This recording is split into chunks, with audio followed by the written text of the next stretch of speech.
There are quite a few Viking games out there. Some good, some bad. This one is not mentioned very much, but in my opinion is one of the simpler yet more fun titles.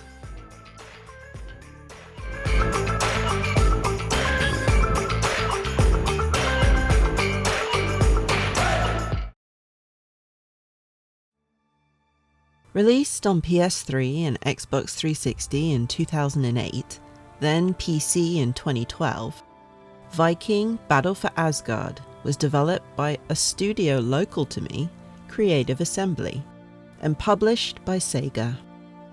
An action-adventure game with RPG elements, it earned average scores on Metacritic, with a 65 on PS3 and PC, and a 68 on 360.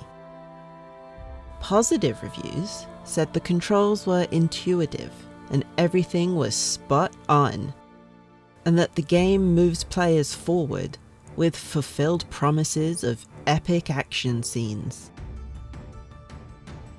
Negative reviews felt that the game falls too far below the benchmark of its contemporaries, and with a score of 0, which I don't think I've ever seen before, the game is just awful, buggy, and has a terrible story.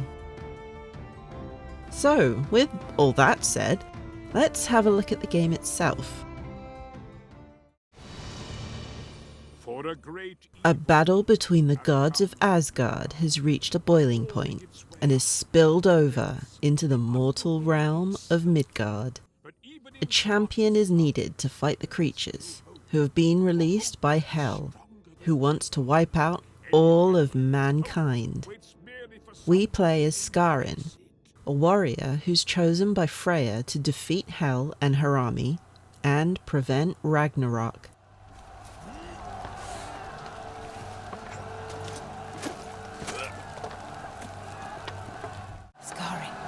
Skarin, you have fought valiantly for your people, but now the life drains from you.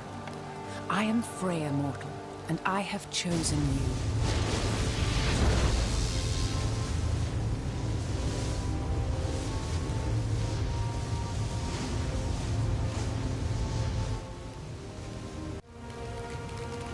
I will give you my blessed amulet, Breezing Garmin,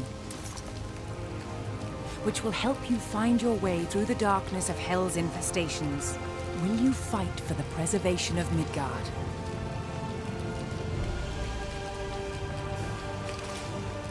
Very well. Know that each time you free a portal from Hel's control, then I will do this for you. Let us begin.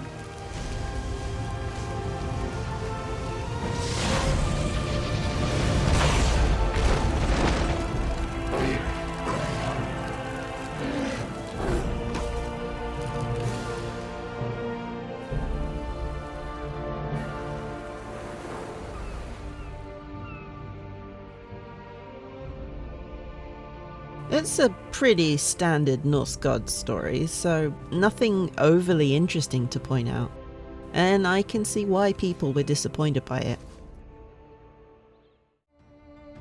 Viking Battle for Asgard isn't quite linear, nor is it open world, but it's a mix of both. You have islands to explore and complete quests in, but you're not forced to do things in a certain order. Once all quests have been completed, we move on to the next island and do it all again. One of the mechanics the devs made sure to focus their attention on was the hack and slash combat. There are so many ways to get into combat. You can straight up run in, sword swinging.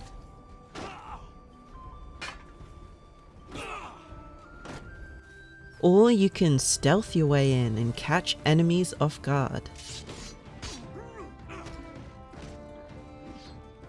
There's something kind of funny watching this huge brute of a Viking sneaking around and being completely undetected. The RPG elements are limited to buying different combat moves and combos, which act as a sort of leveling system, making us stronger through abilities rather than stat increases.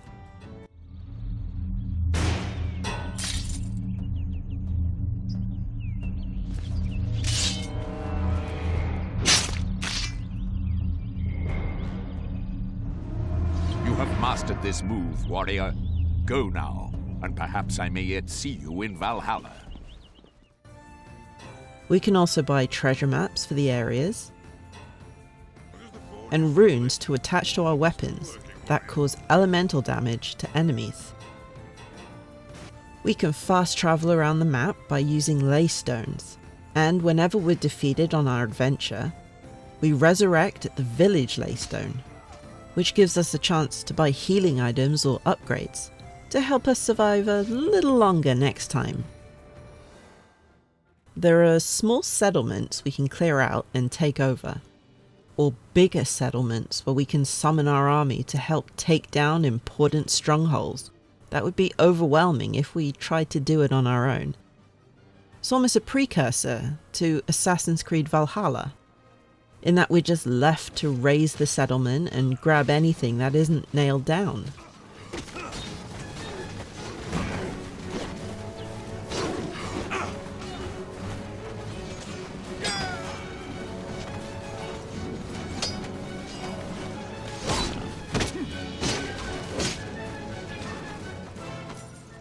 We can even rescue more men within these camps to help continue the fight.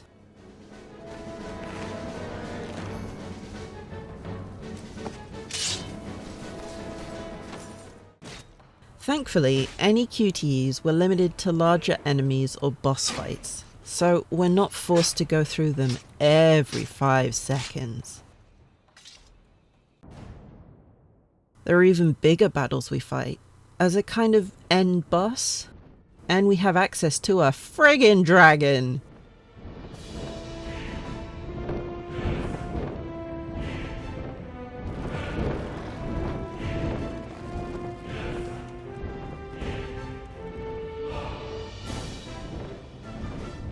Behold your army. Those that stand before us are loyal and brave. They will fight to the death for you, my mortal.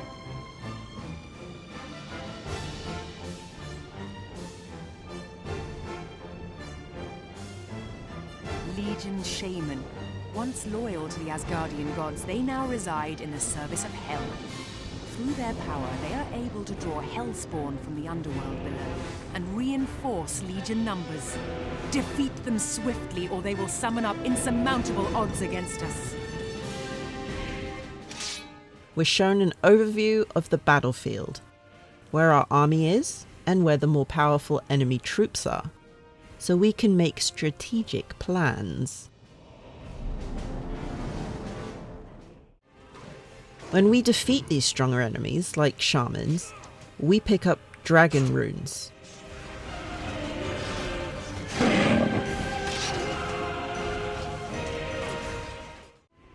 Which allow us to control the dragon and tell it where to do a flyby, breathing fire onto our targets.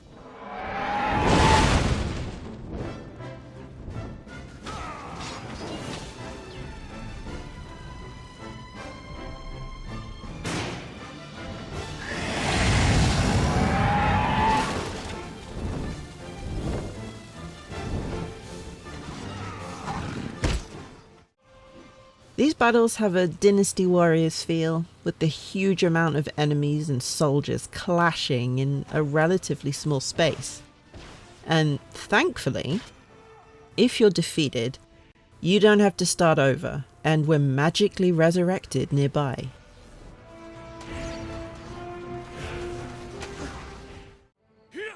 Once we finish an area, we get a cutscene progressing the story.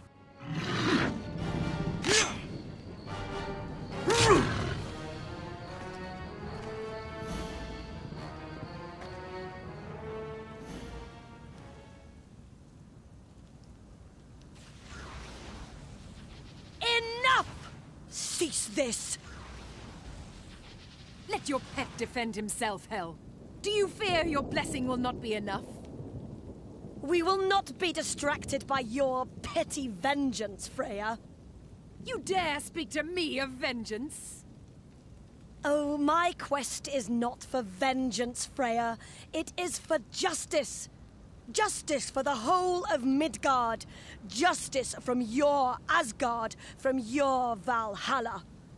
In my Midgard, all will be treated as warriors, as equals. Once, within Drakan, there rested the soul of a mortal man. A mortal whose courage and honor moved Freya herself. When she chose him as her blessed champion, Drakan's loyalty to Freya knew no bounds. As his conquests in her name grew, so too did Drakan's affections. For it seemed to him that to look upon Freya was to look upon the face of love itself. But mortal hearts are fragile. They are not meant to touch the divine. When Freya spurned Drakan's love and released him from his bonds, he wandered the lands in anguish. Obsession grew to madness, madness to emptiness. And that is when Hel, queen of the underworld, found him and made him her own. Hel offered him her protection, and in return he would become her harbinger and lead her dark army against Midgard. For Drakan, this was not only a chance to relive his former glories, but a chance for revenge. The more Drakan fought in Hel's name, the further away from Midgard he grew, until he became more akin to beast than man. And then we're taken to a new place to do everything again. This can feel a little repetitive as we're just rinsing and repeating. But each area is a little different, getting larger with more quests to complete. I don't think you can go back to a previous map, so if you want to 100% an area, make sure you do it before the final battle. It's a very simple structure, but the combat and movement mechanics are enjoyable enough that you won't mind running around doing similar things for a few hours and just having some fun in this Viking world.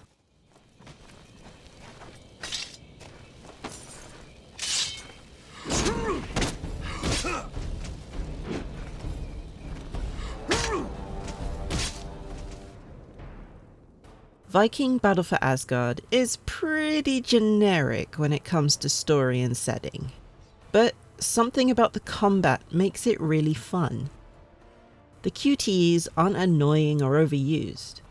The stealth is basic but passable, and the huge battles are something to look forward to as you free soldiers and take down smaller settlements. This isn't an amazing game, but it is an underrated one. I think because Beowulf came out 4 months earlier and was so terrible, so infuriating, so, that once Viking came out, people were already scarred and didn't have much faith in another Norse-themed game to actually be good. I like Viking Battle for Asgard. It's a run around and tick boxes kind of game, where you don't have to concentrate super hard to enjoy it. You can take your time working through the world, or you can focus on hitting all the settlements and getting to the huge battles as quickly as possible. Even though there's not a lot of RPG elements, there are enough things to tweak to play the way you want to, like using certain combat moves or elemental runes. Having the little strategic moments also gives you some customization in which way a battle may go. And come on, we get to control a dragon. What more could you ask for?